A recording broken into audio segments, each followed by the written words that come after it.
अभी चाय पीने का वक्त हो गया है, अभी बना लेते हैं थोड़ी सी चाय। और मैं तो नहीं पीऊँगी, चाचा जी का काम नहीं चलता है बिल्कुल भी। चाचा जी जो हैं वो थोड़े से शौकीन भी है चाय के। तो चलो जी। और ये सब्जियां ली हैं आज, नींबू ज़्यादा लिए हैं इसमें। ये देखो टमाटर, तोरी और पेठा कद्दू। तुरई बनाएंगे शाम के खाने में। मूंग की दाल छिलके वाली और तुरई या फिर धुली हुई, ये सारी चीज़ें जो है शाम के टाइम हल्की रहती हैं। और लौकी भी रहती है, अगर हम उसमें दाल वगैरह ना मिलाएं तो लौकी भी अच्छा होता है। तो यही बनाएंगे आज। अब जो बंदा चाय नहीं पीता है वो ये मत समझिए कि वो नहीं पीता है तो घर में कोई भी बंदा नहीं पिएगा। तो पानी गर्म हो गया है, अभी इसमें चाय की पत्ती डाल देते हैं। और मैं चाय की पत्ती वाला ही ना चीनी में डाल रही थी। अब बताओ इतनी सी चाय चीनी से काम चल जाएगा क्या? क्योंकि चाचा जी तेज सा मीठा पीते हैं। और ये भी मत कह देना कि शुगर होता है वो, क्योंकि वो इतनी मेहनत करते हैं, उन्हें शुगर वगैरह कुछ नहीं होगा। बहुत पसीना बहाते हैं वो, मेहनत करने की आदत है उन्हें अब भी। ये देखो यहाँ पे कोई से ने केला खा के, ये देखो इसने पूरा जूस इसका निकाल दिया है। और चलो इसे डाल कर आते हैं बाहर। और ये मुझे ही देगी, मुझे पता था मेरे पास ही लेकर आएगी। वैसे तो इसे चाचा जी भी आवाज़ लगा रहे थे, लेकिन ये उनके पास गई नहीं। ये तो नहीं खाएगी ना चाचा जी, ये कूड़े में डाल दी इसे, तो खट्टा हो ना तो खिलाते भी नहीं। और वैसे भी ये झुट्टा है। चाय हमारी खटक गई है, अब आ गया है नंबर इसमें दूध डालने का। तो दूध डाल देते हैं। ये लो जी, आज का दूध हमारा बच गया। चाय थोड़ी सी और खदका लेते हैं, कई सारे उबाल आएंगे तभी इसमें चाय की पत्ती अपना कलर छोड़ेगी। और फिर जो है सबको दे कर आते हैं। बर्तन तैयार कर लिए मैंने, एक चाचा जी के लिए और एक माँ के लिए।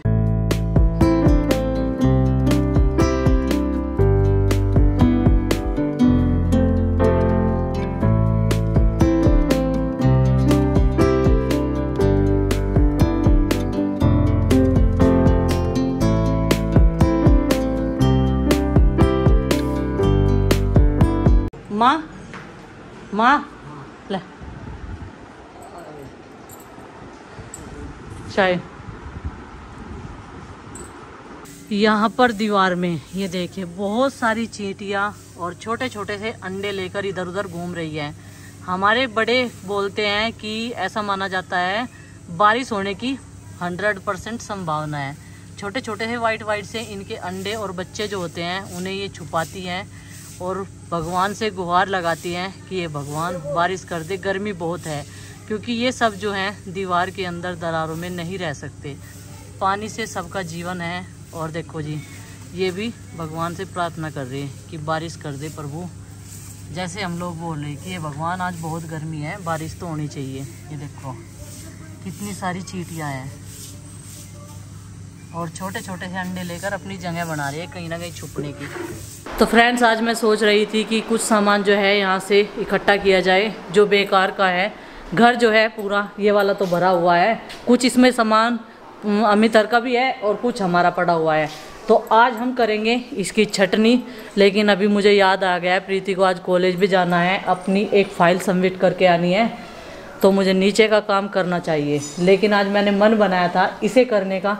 तो चलो दोपहर के बाद देखते हैं। और बीच में फिर आलस भी आ जाता है और भी बहुत सारे काम होते हैं। तो मैं आई तो यही सोच के थी नाश्ता करने के बाद में भाई सवेरे ही लग जाऊंगी, क्योंकि छटनी करने में सामानों की बहुत समय लग जाता है।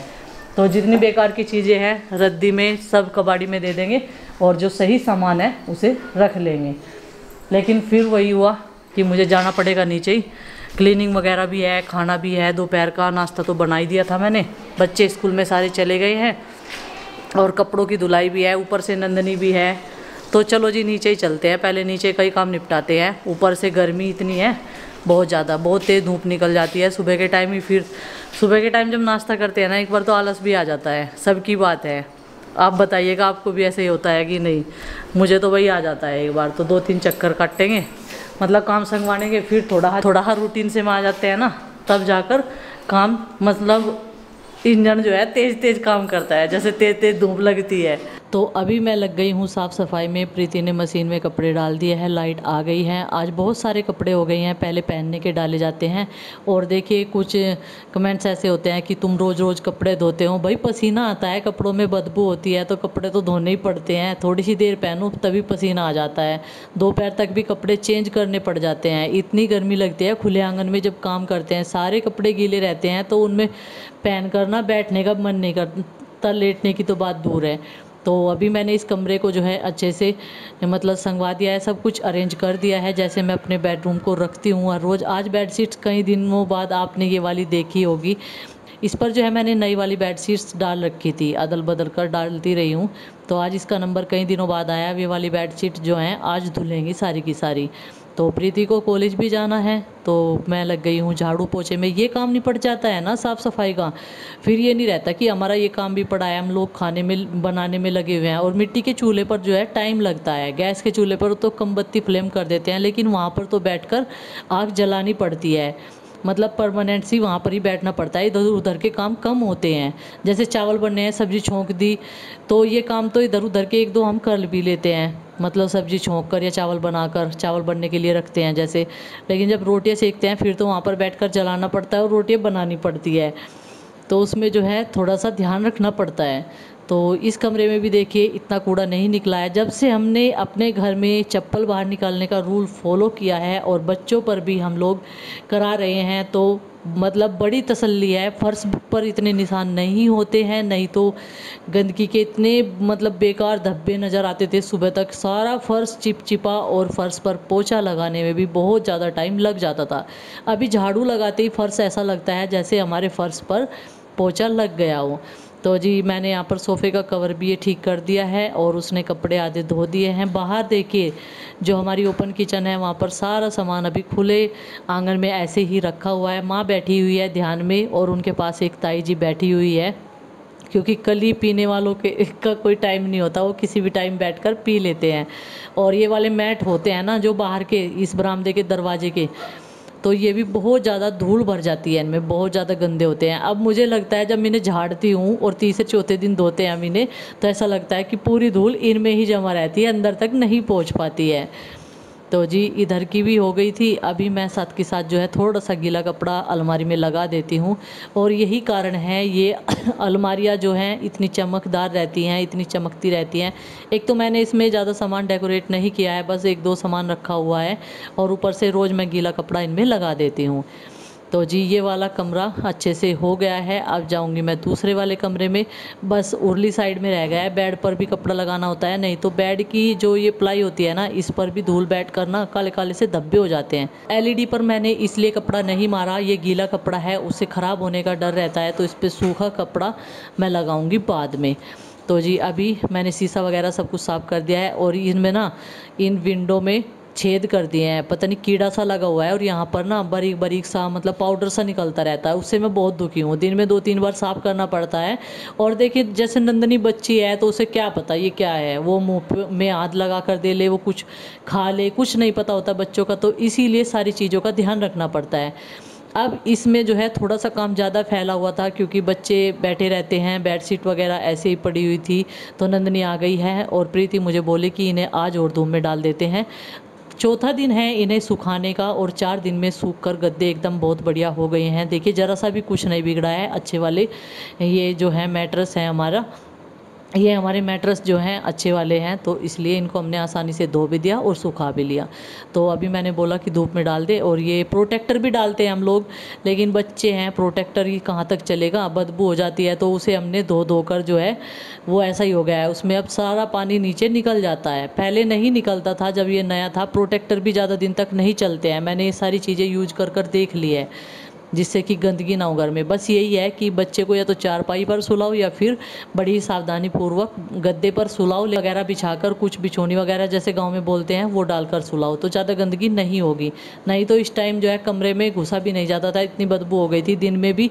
और किसी ने कहा था कि 40 मिनट बाद इसे बाहर ले जाया करो सुसु करने के लिए। मैं ना अपना काम छोड़कर इसे बाहर लेकर जाती हूँ, लेकिन ये नहीं करती है, वो अपनी मर्जी से करते हैं बच्चे, वो बच्चे हैं। उसे मैं बोलती हूँ मेरे बाबू ना यहीं पे कर लेगा सुसु, कमरे में नीचे कर लेगा, मैं पोछा लगा दूँगी, लेकिन वो मेरी एक भी नहीं सुनती है बिल्कुल भी। तो जी इस कमरे में भी देखिए बस इतनी सी डस्ट और कूड़ा निकला है, क्योंकि अब बच्चों को जो है थोड़ा सा हम लोग बोलते हैं कि अपने कमरों में घर में साफ़ सफाई करके रखो भाई, कोई किसी भी टाइम आ जाता है सब्सक्राइबर मिलने के लिए पूछते पूछते। तो जी यहाँ पर अभी पोछा लगाना शुरू कर दिया है मैंने, सबसे पहले इसी में लगाऊंगी। और अब ये नहीं है कि हर कमरे में एक बाल्टी पानी लाओ और पोछा का पानी बदलते रहो। फिनाइल का पोछा लगता है तो साफ़ सुथरा, और मतलब लगातार फिनाइल का पोछा लगाते हुए मैंने एक बात नोटिस की है, अब की बार हमारे कमरों में मच्छर नहीं है। रात के टाइम अभी बिना मच्छरदानी के भी लेटा जा सकता है अगर परमानेंट लगता रहे, नहीं तो दिन में भी मच्छर जो है बैठने नहीं देते हैं। और बच्चों के पैरों पे आरूस के मैंने दिखाया कई बार, बहुत ज़्यादा निशान कर देते थे वो।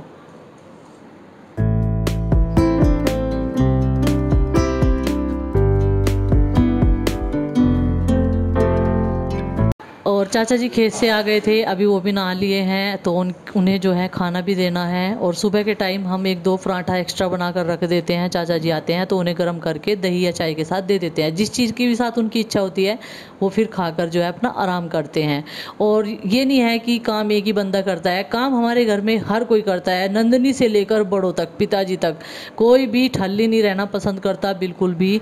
और सब जो है बहुत ज़्यादा मेहनत करते हैं, और इसीलिए ये घर हमारा चल रहा है। अगर एक बंदा मेहनत ना करे और एक कर रहा है तो वो इसकी हिरस करने लगता है, यही कारण है सबसे बड़ा। तो ये भी होता है जॉइंट फैमिली, कोई ज़्यादा कर लेता है कोई कम कर लेता है, लेकिन काम सब करते हैं। ऐसा नहीं है कि एक ही बंदा कड़ी मेहनत कर रहा है। देखो जो जिसका काम है वो बखूबी जो है उसे जिम्मेदारी से निभा लेता है।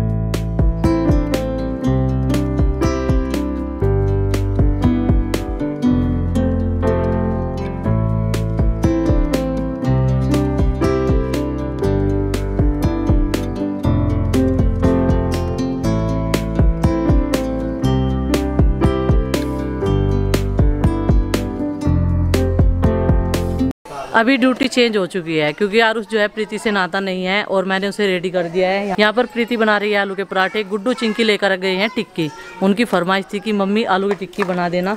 तो ये देखिए हेल्दी से आलू के पराठे बनकर तैयार हो गए हैं। अब मैंने नाश्ता कराऊंगी दोनों को, आरुष को भी और आरुषी को भी। और आरुष बोल रहा है मैं नहीं खाऊंगा, आज तो सुबह से ही लग रहा है कि नाराज़ है। ये देखो मुँह कैसे बनाई जा रहा है सुबह से ही, नहीं तो बाजी दिन तो ऐसा होता है। जैसे कल छुट्टी थी ना तो पूरा एंजॉय करने का दिन था कल, और सुबह से ही मतलब हैप्पी दोनों बहन भाई उठे मस्त एकदम पूरा दिन, किसी ने कुछ काम धाम कुछ नहीं बताया इन दोनों को। और इसे एक जने की ड्यूटी क्या कहेगी, हट जाओ तो पापा जी झुला रहे ऐसा, तो इसके पापा ये देखो एक जने को तो बिजी कर ही लेगी अपने साथ में। आप नहीं जाते क्या स्कूल में? घर से थोड़ा सा बाहर निकले थे आज नंदनी को लेकर, मैं और प्रीति। रास्ते में हमें एक घोड़ा मिला, इस घोड़े ने हमें देखकर शोर मचाया, और नंदनी बोल रही है ये मुझे बहुत प्यार करता है।